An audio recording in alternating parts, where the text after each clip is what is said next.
Hello everyone. It's so fantastic to see so many of you have signed up and joined us today for our second public webinar. And welcome to our webinar series, Coping Well During COVID. And we're really excited to be able to offer this to you, and we hope you find it useful. And thank you for finding the time to join us today. My name is Emily Gardner, and I'm an accredited cognitive behavioural therapist. I work for the NHS in London, and I've worked as a mental health professional for over 11 years, and I'm trained to deliver specialised therapy for adults with anxiety and depression. Before we get started with our webinar today, it would be really helpful for you to learn a little bit about how the question and answer function works, because we're going to be using this throughout our webinar today to make it as interactive for you as possible. So if I ask a question during the webinar, please respond using this. And if I ask you to respond to a poll, again, respond to this poll in this question and answer. And if you do have a question for us, please ask it in this function as well. So I'll show you how to use it. If you can see on the slide here, it has a bit of an explanation. So you need to click on the box with the question mark for Q&A. This is on the right-hand side of your screen. So have a look at that and see if you can pull it up now.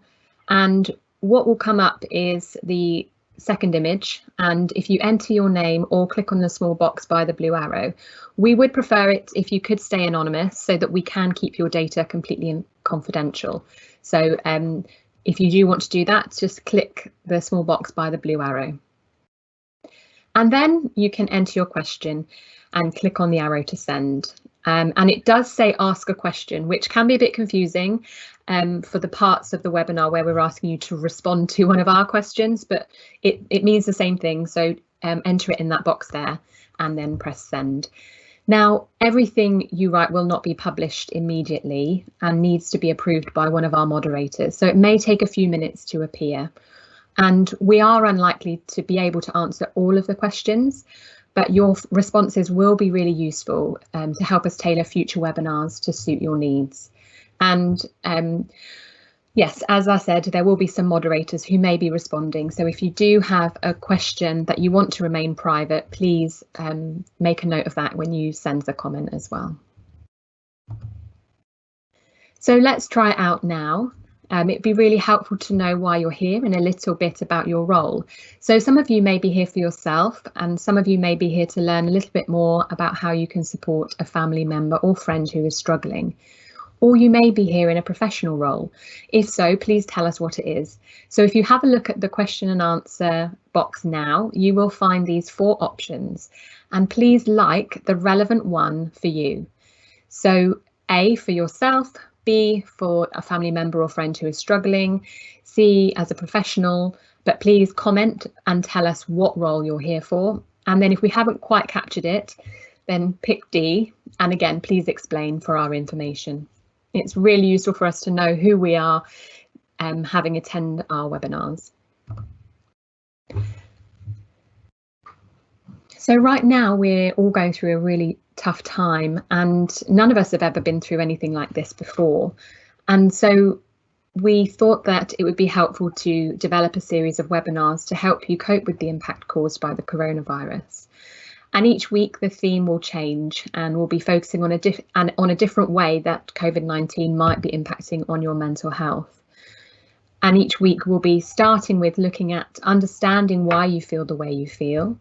And then we'll be looking at strategies and techniques to help you to manage the way that you feel. So let's have a look at your responses and see who you are here for today. So let's have a look at those responses now. Okay, so we've had a number of you, about 10, wow, as you can see, it's increasing gradually. So 10 of you as a professional. We have some of you attending for a family member or friend, so 2 of you, and 10 here for yourself. And I can see that some of you are still adding your responses now. So, and no one for other yet, but please do use it if that's relevant to you. Okay. Well, all of you are welcome, and we hope that you find today's webinar useful. So let's use this question and answer box again.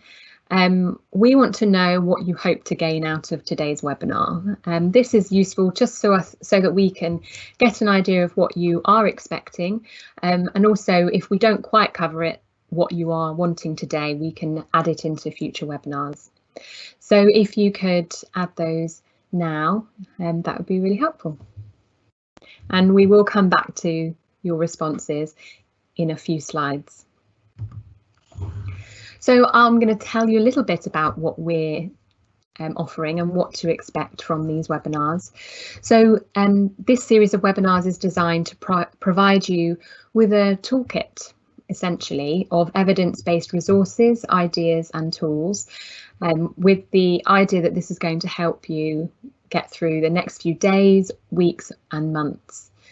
And the content is based on cognitive behavioural therapy, which is a very effective treatment for depression and anxiety. And it focuses on making changes to our thoughts and behaviour to improve our mood. In today's webinar, you will hopefully leave with a good understanding of excessive worry and how worry can be maintained, and an understanding of how the links between our thoughts and feelings, physical sensations and behaviours can all interact and maintain our anxiety. And then we're going to have a look at some techniques which can be used to help you to reduce your worry and anxiety. So let's have a look at what you hope to get out of the webinar today. So I'm going to have a look at some of your responses now. Okay, so I have some strategies how to deal with a friend who is anxious, some coping strategies, how to manage anxiety around COVID-19, a little more information on anxiety, some tips so I can use to help colleagues suffering with anxiety around COVID, tools and techniques for managing mental health during this time and talking about it with family and friends and colleagues, reassurance and tools to help my mental health. Brilliant. So I guess some real common themes, and I'm pleased to say that we will be covering all of those things in our webinar today. So hopefully you will all come away with some really useful tips and techniques and strategies to help you with those things. So it is, I can't say this enough, that we're all going through a really tough time, and it is incredibly difficult to feel able to cope and manage with some of the changes that we're going through, and things probably feel really uncertain and unpredictable. And what we're going through right now might feel like things are really out of our control, and there are aspects of our life right now that are out of our control, and we may find that we're feeling quite scared and find that we're worrying quite a lot more than usual, and we may feel more stressed, more low and more anxious as a result. You may find that actually the way you feel changes from day to day, and you may find that you're coping really well, and then the next day you feel really overwhelmed, maybe tearful as well. And now this change and roller coaster of emotions is actually normal, and it's to be expected. I think most people will be experiencing these emotions changing throughout lockdown, because it is really tough for all of us. And we have had to make a lot of changes to prevent the spread of the virus. Staying in isolation, social distancing, changes to our work, closing of schools, opening of schools, closing of schools. It's a lot to deal with, and not being able to see our family and friends, not to be able to have that support, can be really challenging. And whilst these changes are necessary for our physical health, they're necessary to keep the vulnerable in our society well. Unfortunately, they do have an impact on all of our mental health, and none of us are immune from this, you know, myself included. We will all experience the impact of this. And these changes have disrupted our routines, the structure of our days and lives, and that can increase the pressure that we're under. We may also find that we're under increased financial pressure because maybe we're not able to work, or we're not able to receive some of the support that the government has offered us, or maybe we don't know what support is available to us. So those changes can make us feel a lot more anxious and worried. And when we feel more stressed and under pressure, then we can feel low in mood as well. So it has a bit of an interaction with low mood and anxiety interact with each other. And so we can start to feel isolated and spend a lot more time going over things in our mind, leaving us feeling really anxious and frustrated as well. And some of you may be particularly struggling right now and feel like you have nowhere to turn. And whilst the purpose of this webinar is to educate you and give you techniques and strategies, we want you to know that there are places that you can turn if you feel like you need to. So if you're having thoughts of suicide or harming yourself, or you have thought about self-harm, please tell someone. Don't struggle by yourself. There are many organisations that you can reach out to and get support for some of these challenges. For example, the Samaritans are here. They can listen to your challenges and difficulties, and they're willing to support you at any time of day or night. And no matter what you want to talk about, they're there for you to listen. And you can call them free at any time on 116 123. You will find more information about support you can receive at the end of this webinar. And you can also find this number in the question and answer chat. So if you scroll up right to the top, it's the first post. So if you would like to use that, please find it there. So anxiety is the topic we're going to be covering today, and we want to talk a little bit more about what anxiety actually is. Many people experience anxiety, and the symptoms of anxiety can make them really concerned about whether there is something wrong with them.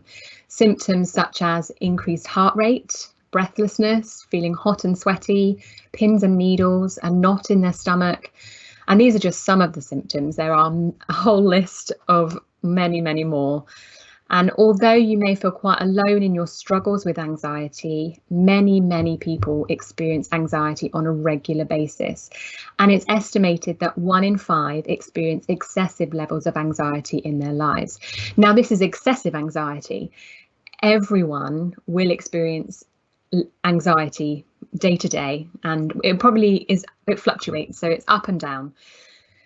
Because anxiety is a survival instinct, and it is designed to protect us from danger, and we call it the fight and flight response. And it has protected us for thousands of years, and it has been passed down through our ancestors. And if we think back to when our ancestors were hunter-gatherer, they would be faced with daily threats from a ferocious animal such as a lion drinking from a watering hole.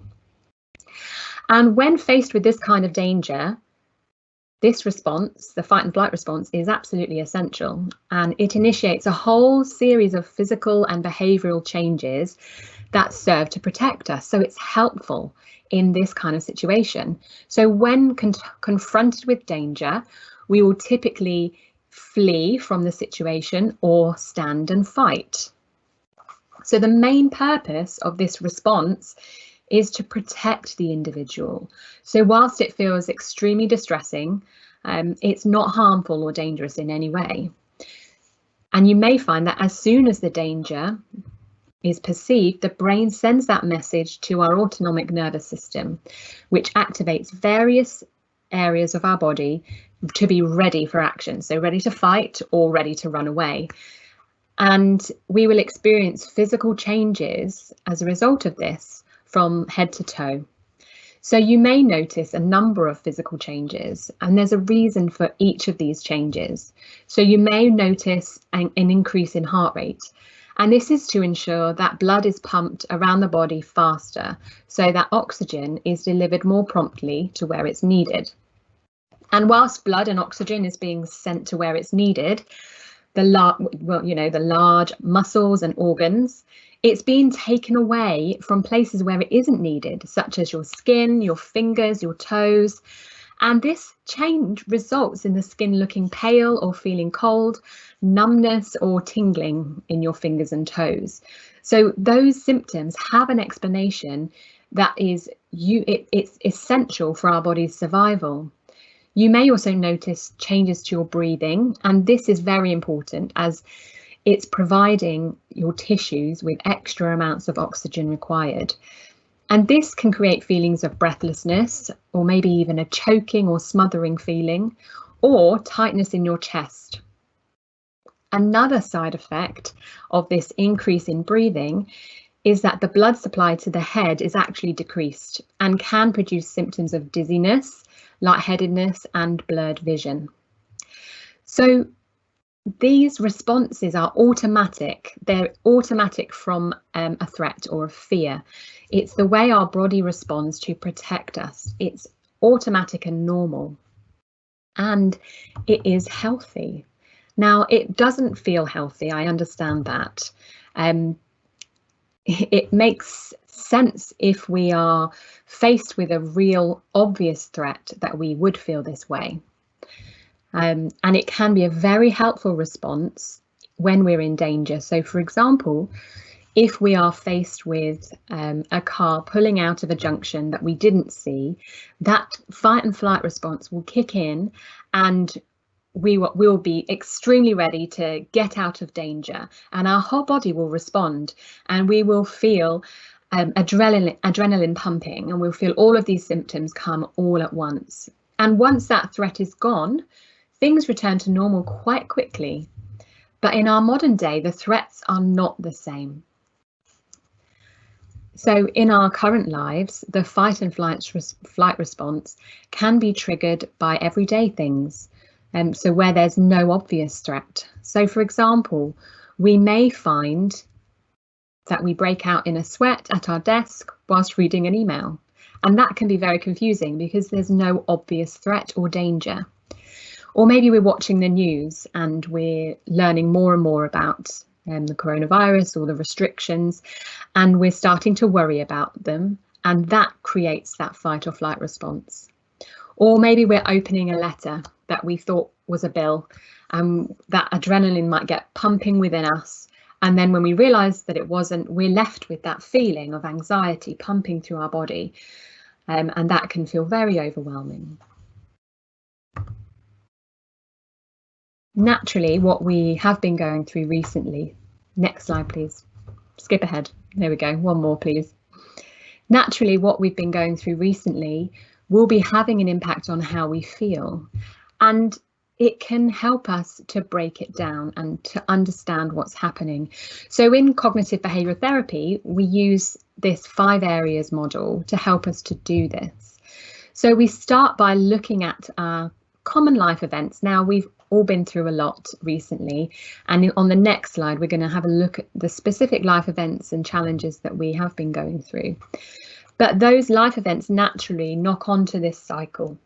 So our thoughts, for instance, the thoughts that are going through our mind, the things that we're thinking about, worrying about, the content of those worries. So what did that mean about me, the situation, what's going on in our minds? And those thoughts are going to have a knock-on effect onto our physical symptoms. So we're going to notice changes in our body.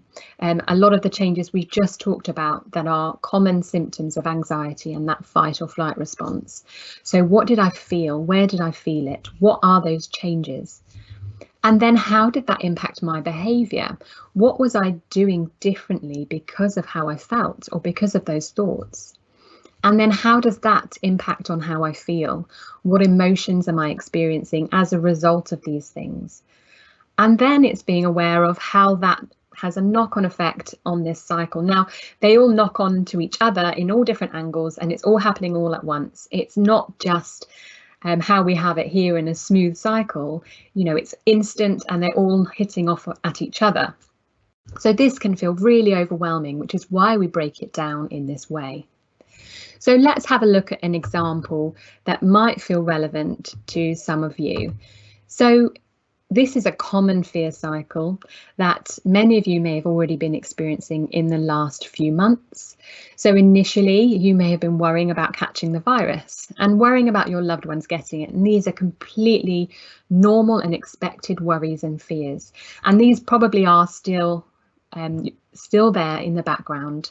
But your thoughts may have evolved as worries do. They don't stay the same. They tend to snowball and get bigger. And so you might be worrying about the impact of juggling looking after your children with working from home. You may be worrying about your finances or the future of your job. And all of these thoughts are really distressing, and all of these worries have an impact on how we feel. So of course, if we're worrying that we will be unable to pay our rent or mortgage, we're going to feel scared and fearful about what that means. And that's going to create those symptoms of anxiety, because what we have there is a threat, a danger. And so our physical symptoms kick in because we're ready to fight that danger or threat. And that feels really uncomfortable to sit with. So how we feel can have an impact on how we behave as well. So we may find that we spend lots more time worrying, and it's almost like it has that snowball effect, in that one worry can snowball and have a knock-on effect to having lots more worries. So we may find that we're sitting going over and over things, and that can be a real big distraction from other tasks or activities that we really want to be doing. You may also find that in order to cope with these challenges, you're drinking more alcohol. And in the short term, that feels quite helpful because alcohol can make us feel better in the short term. But in the long term, drinking more alcohol can actually increase our anxiety, and it also can have an impact on our sleep. Our thoughts and feelings and behaviours also impact the way we feel physically, which we've talked about. So you may feel that you're hot and sweaty, your heart is racing more than normal, you're feeling restless and finding it difficult to sleep at night. And then breathlessness is a really common symptom of anxiety that we've already talked about, but it's also a symptom of the coronavirus. And so you may find that because you're worried and more anxious and more on alert right now, you are more breathless. And then you may find yourself thinking that you may have the coronavirus, and that thought in itself, it makes you feel more anxious and more worried. So you might start checking your body for physical symptoms. So you might be looking out for a cough or other symptoms. And this body scanning is also making you more anxious and worried. And so it reinforces that anxiety, increases the breathlessness. So you believe it even more that you may have the coronavirus when it might be anxiety. Now, that's not to say that all symptoms of breathlessness are symptoms of anxiety, but it muddies the water when we start to feel anxious, and we can end up really confused. So on the whole, this cycle ends up leaving us feeling really overwhelmed, and it can be really difficult to break this cycle. So before we move on to looking at breaking this cycle, it would be really useful to hear some of the things that you are worrying about. So if you don't mind taking a bit of time to answer and let us know what you are worrying about in the question and answer.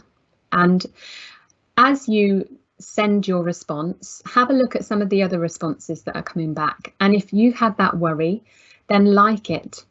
And if you have a look through some of the other worries, and again, like all of the worries that you've had as well. And we will come back to this in a few more slides. So what is worry? So the process of worrying is a really normal part of life, and it is something that everyone will do every now and again. However, worrying can become a problem when we find that it starts to take up most of our time, and it is having an impact on our ability to get on with our lives. We may even feel as though the worry is in control of us. And what we can look to do is not completely eradicate worry. That's not what we're here about, because it's normal to worry. But instead, we can learn ways to manage worry, and we can break into that 5 areas model and stop that cycle from maintaining itself and escalating. And we can then see other symptoms improve as a result. So when life presents us with anxiety, we might start worrying about those events that we don't have any control over. And this can start to lead towards more excessive and unhelpful worry. And it can cause us to have muscle tension or aches and pains in our body. We may find that we're really restless and unable to relax. We may find that we have difficulty concentrating on things. So we may find that previously we could have read through a whole book in a day, but now we're struggling to even read a page. We might find that we're really struggling to sleep, which obviously doesn't help with our mood the next day, because we're then even more tired and unable to focus and concentrate. And that can lead us to feel easily fatigued and demoralised. So let's have a look at your responses and have a look at some of the things that you are worrying about. So feeling overwhelmed about having to balance multiple responsibilities and consequently having low energy and low mood. Absolutely. I think all of us are under pressure with lots more responsibilities that we're having to juggle in the day. And that is going to have an impact on our energy levels, because having anxiety is extremely fatiguing and exhausting and draining. So at the end of the day, we're just completely exhausted because we've been full of adrenaline all day. And in response to the kind of low mood, I've mentioned already that anxiety and low mood come hand in hand. And so we are naturally going to see an increase in low mood because of our anxiety. We are also covering low mood in our next webinar, which will be next Tuesday. So if you specifically would like more information about low mood, come along to that next Tuesday. Okay, let's have a look at others. So getting the virus, absolutely. I've talked a little bit about that. I worry about coping with stress, working and looking after my children. I used to have bad anxiety, and I worry that they're coming back. Yes, absolutely, completely normal anxieties at the moment. Unable to go back to my usual workplace, absolutely. So that's going to lead to a whole host of other worries and anxieties. Worrying about going back home to visit my family and infecting them as the situation is worse here. Yes, absolutely. So it's really hard right now to not be able to see our family and friends, and especially if we do have vulnerable family members who are struggling and we can't necessarily visit them or help them in the way that we'd like to. And absolutely worrying about visiting them because of how bad it is here. I can understand why you'd be worrying about that. Let's see. There's a lot more here. Lockdown easing and not feeling safe. So I can see that at the beginning we were worried about going into lockdown. We were worried about the virus, but now that lockdown is easing, that's bringing loads more anxieties and worries that we're going to be dwelling on. So yeah, I've had that worry as well myself, and I can see that other people are liking these as well. So that's really great. So yes, there are more, but I won't have time to continue going through them, but please do go through and look at each other's comments and worries and notice which ones you've had as well, and like them if you've had them as well. So we can think about our worries like a bubble machine, and hundreds of bubbles get fired out in all different directions, surrounding us and overwhelming us with bubbles. And we could address each individual bubble and pop each and every one. But whilst we're doing that, more bubbles are being generated by the machine, and they're often being generated faster than we can pop them. So the best way to stop the bubbles is to turn off the machine. So the same can be said for our worries, in that if we focus on dealing with each individual worry and pop each individual worry, whilst we're dealing with that individual worry, it snowballs and breaks off into lots and lots of different worries. And that's when we can start to find ourselves feeling bogged down in worry and anxiety, and we just can't see the wood from the trees, and we feel really overwhelmed. So the best worry techniques focus on turning off the worry process rather than dealing with individual worries. So if we have a look at this cycle, we can see that worrying is one of the behaviours that if we make changes to, we can break that cycle. So rather than spending time engaging in worry, we turn that down, and then that's going to naturally reduce the amount of thoughts and worries that we're having, and eventually reduce the amount of physical symptoms that we're having. So we can break that cycle if we tackle the worrying part of it. So the first step in tackling our worries is recording them. So I've got here a worry diary that you can use to record your worries. So just a quick example here, we've put the date and time, which is Tuesday this morning at 8 a.m. This individual was sitting at breakfast with their family, and they started worrying about losing their job and not being able to pay their rent or mortgage. And this created an anxiety at about 8 out of 10. And there's a column here for whether it's hypothetical or practical. Now, don't worry about that too much right now, because we're going to cover that in literally a few moments. But this record can really help us to understand the patterns and habits that we can get into. And we can also start to notice worries that come up regularly. And when that happens, we then know that if we tackle that worry or learn how to deal with that particular worry, then that's quite a helpful way of managing that. So, as I said, we're going to come on to learning about hypothetical and practical worries, and these are our two main types of worries. So practical worries are worries that we can act on and that we can do something about, whereas hypothetical worries are worries that we cannot do anything about. They're things that they're out of our control. And these hypothetical worries are often what-if type worries. They're thoughts about the future, and they are hypothetical, which is why it's called hypothetical worry. And so they may or may not happen. They're different scenarios that we have in our head that we might be creating. And lots of people who worry often find that they have a lot of these hypothetical worries. And it can be really difficult to put some of these worries out of our heads, and that can make acting on our more practical worries quite difficult, because we can't concentrate on those practical worries. We're dwelling on and dealing with all of those hypothetical ones. And one problem that people who worry a lot often have is that they try to treat all of their worries in the same way. So if we think through and try to solve all of our hypothetical worries, then we may be left feeling really frustrated, as there is often nothing we can do about them. Or we may find that we're spending a lot of time and energy preempting things that may or may not happen. We may also find that because of that, we then don't have the time or confidence to actually act on those practical worries that we could actually do something about. We may be already exhausted and demoralised, so we don't have that motivation to sit down and go through that problem and resolve it. So we have some examples here of some worries that you may be having, and we've had a go at categorising them for you just so you can see. So all of these are coronavirus specific, because that's why we're here. We're here to support you through the coronavirus, but this technique will also be applied to worries that are separate from the coronavirus, so you can use this in the future as well for all of your worries, because worries often don't stay related to one topic.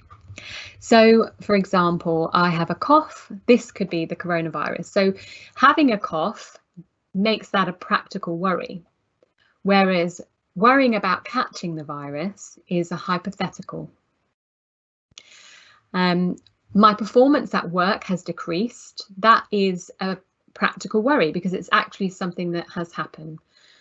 Whereas worrying about losing our job, separate to the work performance, that's hypothetical. So there's often two sides to a worry. There's a practical side and there's a hypothetical side.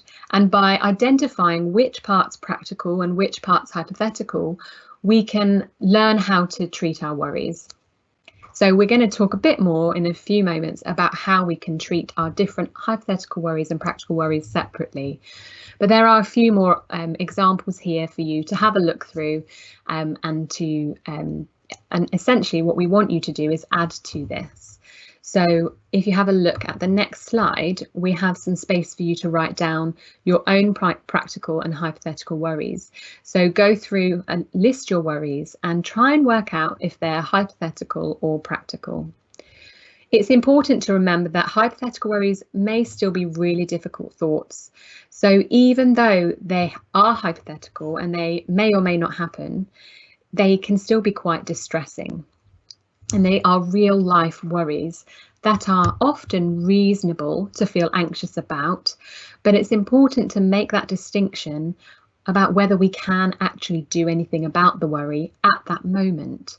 So if we can't, then it's hypothetical, and continuing to go over and over it will only make us feel more anxious and more frustrated. And sometimes there is an overlap between worries. So there might be a situation that we can do something about, but because we're worrying about it at times when we cannot do anything about, we can feel really frustrated. And I get this quite a lot at night time. So I have a practical problem that can be resolved, but I'm worrying about it while I'm trying to sleep. And all it's doing is keeping me awake, and that's going to impact my productivity the next day.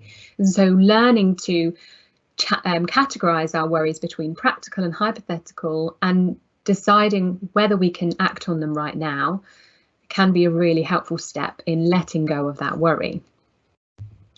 So if we are able to do something about a worry, so if we decide that it's practical and we can deal with it right now, then it's best to deal with the practical problem first, and then think about the ways that we can solve that worry using one of our techniques that we're going to talk about later. However, the hypothetical part of that worry, we can then use our second technique to help us with that, which we will go through in just a moment. So what we have here is a worry, what we call a worry tree. So it's a way of helping us work out what kind of worries we're having and what to do with them. So what we start with is writing down our worries and then asking ourselves, can we do something about this right now? And if the answer is yes, then this is a practical worry and we can problem solve it. So we can do something about it. So if we can do something about it, then the best thing to do is to actually focus on resolving that problem.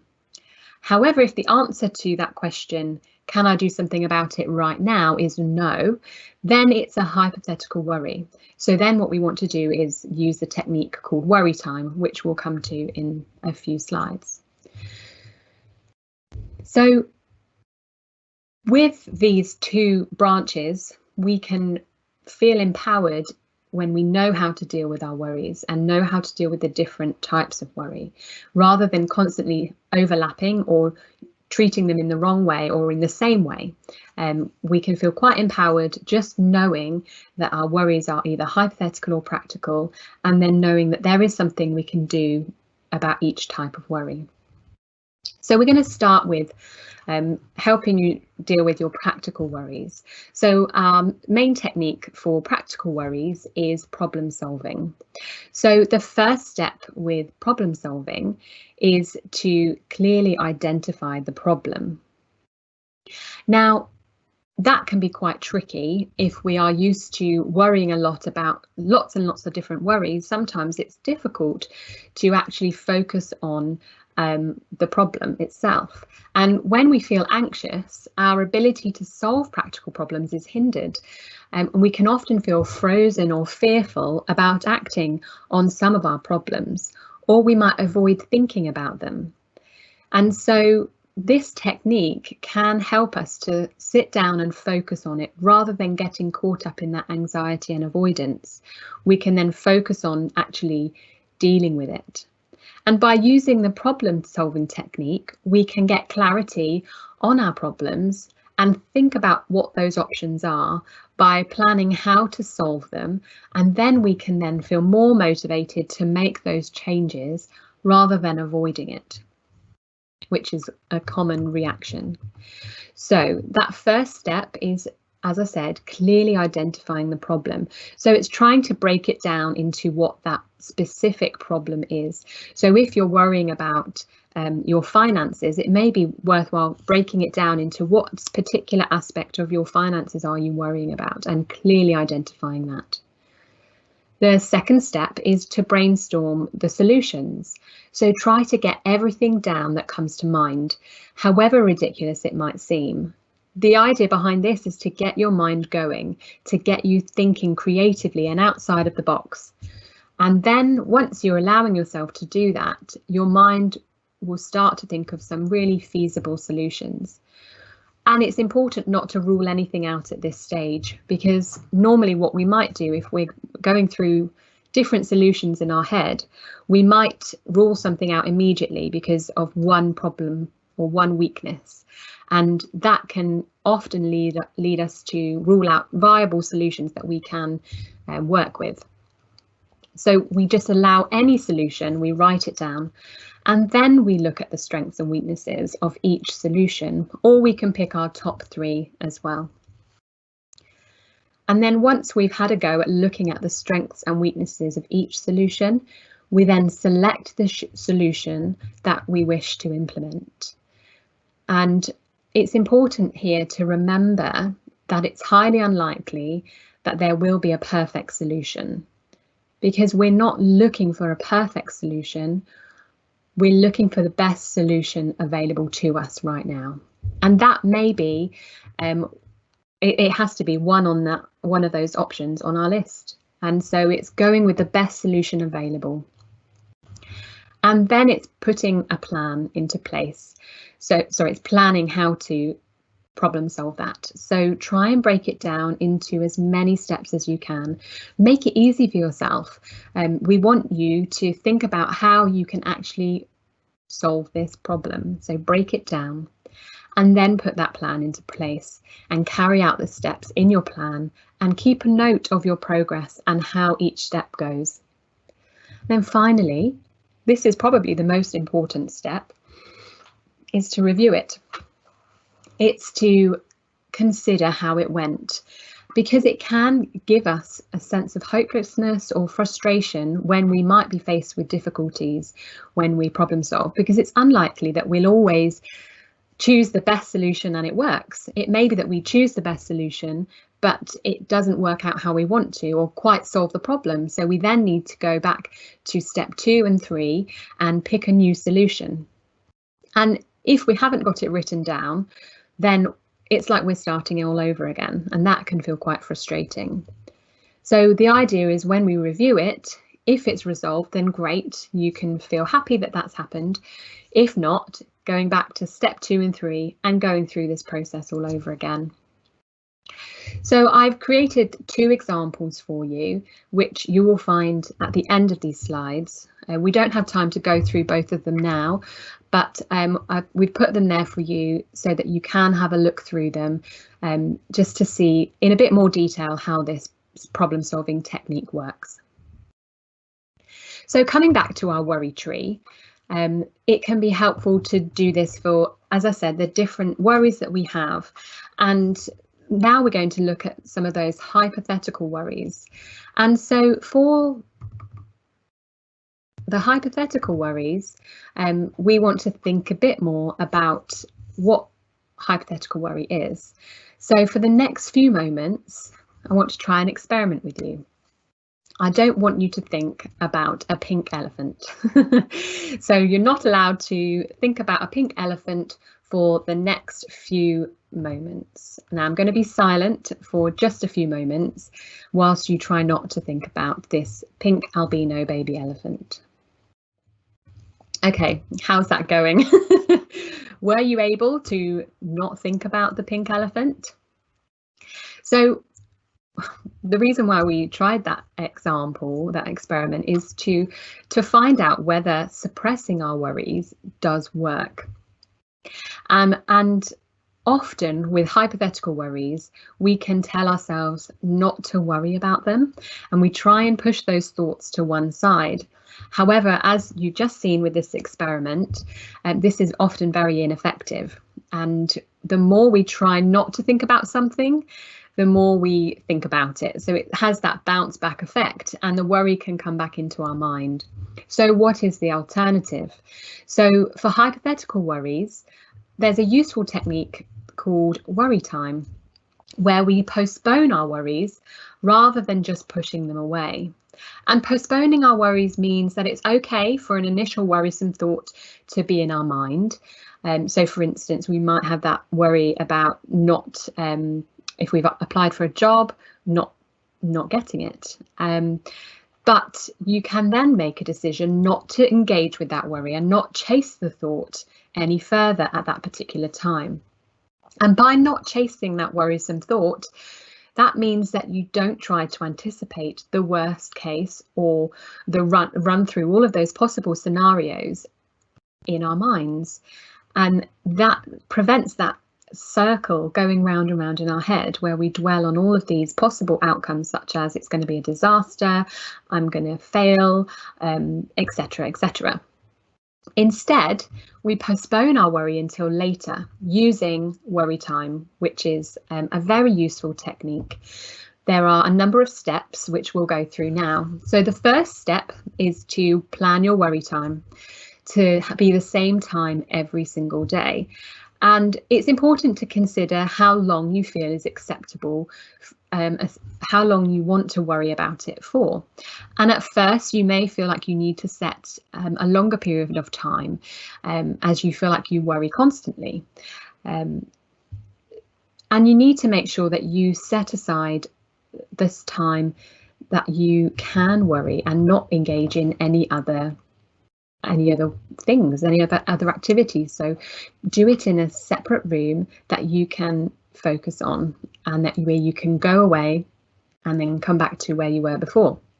So set a reminder and don't do it for longer than half an hour. So we want to try and maximise the worry time to be half an hour.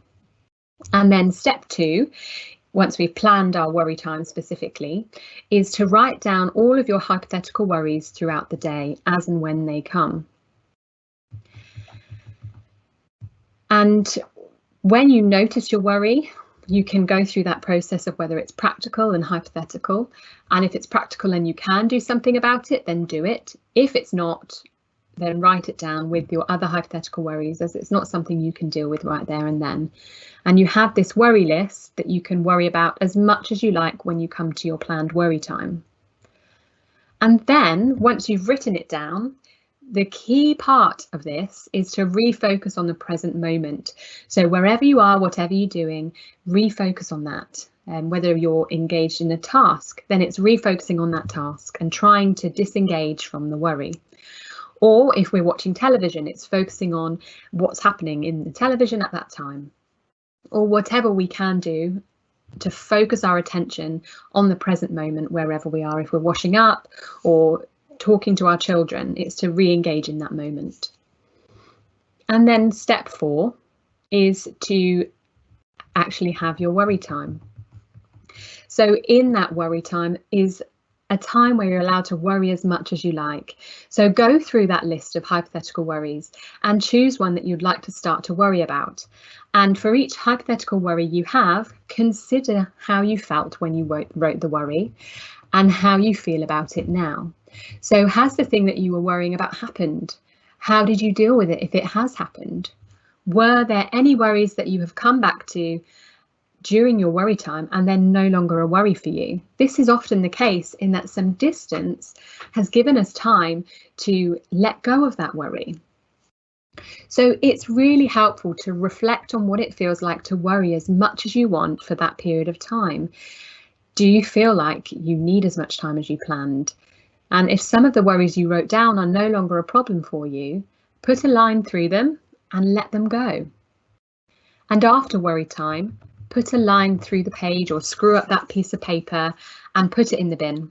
It's always good to have a fresh start with a new list and a fresh piece of paper so that you only focus on the new worries that have happened since your last worry time. So by setting time for your worries, we gain back control. Rather than letting worries consume us every day, we can enjoy the present moment and address the worries in the time we have set. This reduces the overall amount of time that we spend worrying, and we contain our worry to a specific time to teach the brain that we don't need to worry throughout the day, as it serves no beneficial purpose. So worry time helps us to learn to tolerate the unknown and uncertainties of life, because worries are still going to come up throughout the day, but we're teaching ourselves to allow that worry and not engage with it. And worry time often allows us to gain perspective about our worries. So if it's no longer a worry by the time we readdress it, then we can reflect on our earlier reaction. And if the same worry keeps coming up, we know how to respond, and it may not be as anxious. Over time, people tend to find that this technique helps them to become more desensitized to their worries. So if you keep writing down the same worry every day for a month and decide every day that you can't do anything about it, and then we continue to address it during worry time, eventually you'll become bored of that worry and you'll know how to respond to it. And it won't elicit that same emotional response when it does come up. And over time, you are able to decide a bit quicker not to dwell on it. And the more we practice this, the better we get at putting hypothetical worries to one side. And this means that eventually we'll be able to do this whole process without having to write our worries down and reminding ourselves that they're hypothetical and that we can let go of them. So, in summary, for today's webinar, I just want to remind you of some of the key messages of today. Anxiety is inevitable, it's completely normal, and it's healthy. Record your worries helps you to get them out of your heads, so that's a really great way of starting to manage your worries. Categorizing your worries as hypothetical or practical can be really helpful in letting go or dealing with some of those worries.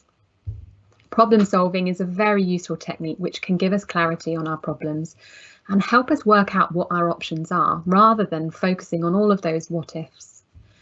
And we can use worry time to postpone our worries rather than just pushing them away. So it's really helpful for us to find out what you found helpful today. But another aspect of what we're about to do is to get you to commit to try one of the ideas that we've had in today's webinar. So we've got a poll here for you where we'd like you to vote for which idea you're going to action this week. So we've going to publish all of these options, A, B, C, D or E, in the question and answer. And we want you to like which one you are going to commit to do this week. So we'll just give you a few moments to do that now, and then we'll come back to that in just a few moments.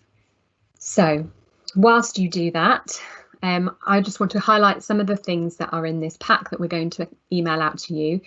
And so we've got here a blank 5 areas model, which is the first model we discussed at the beginning of the webinar. This model is really useful for breaking down your worry and anxiety. So have a look at this and have a go at this with one of your own situations where you feel particularly anxious and break it down to understand it a bit more. We've also got 2 problem solving examples, and so we've got all the steps from steps 1 to 7 covered for a finance example and a childcare example as well. Coming up, we have 2 more webinars planned for next Tuesday. We're going to be looking at low mood, and next Thursday we're going to be looking at sleep. So you can register for these in this link here. So if you click on that, you can. Obviously you won't be able to necessarily click on this right here, but in the pack that we send out to you, you'll be able to click on this and register. And if you've already registered for this one, it's likely you'll get an option to sign up for this one as well, for those ones as well. If you feel like you need more help and support than this webinar is able to offer you right now, there are amazing free IAP services that you can register for.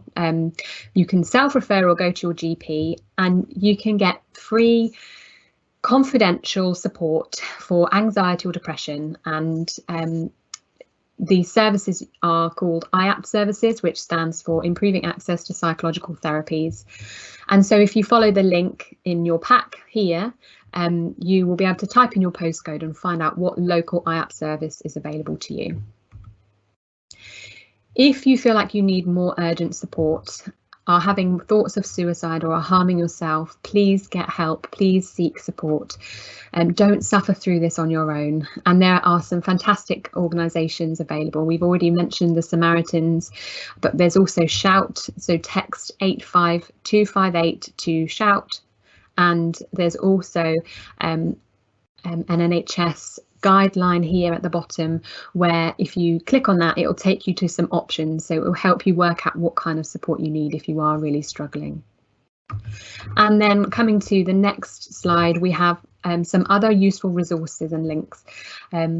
There are so many amazing resources available that people are really trying to help and offer that support for you during this time, because it is difficult for everyone. And so have a look here at some of the links and resources, and they'll take you to some really great bits of information that will help you. So finally, before we leave today, we really would value your feedback and would love to hear how you found today's webinar.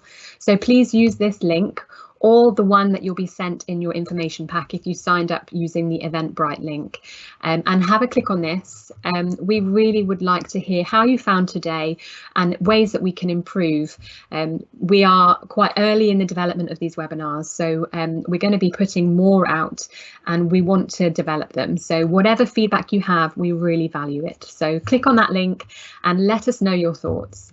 There'll be questions a bit about the pace, the amount of slides, and asking you what content you'd like in future webinars. So please let us know. So that's the end of our webinar today. Thank you so much for, oh, before we finish, actually, I want to have a look at your responses to the poll that we did. So let me have a quick look here and see how many of you have liked each one. So we have 7 for remembering that anxiety is inevitable, 5 for recording worries, 5 for categorizing, 2 for problem solving, and 5 for worry time. So brilliant. So have a good luck with having a go at these techniques.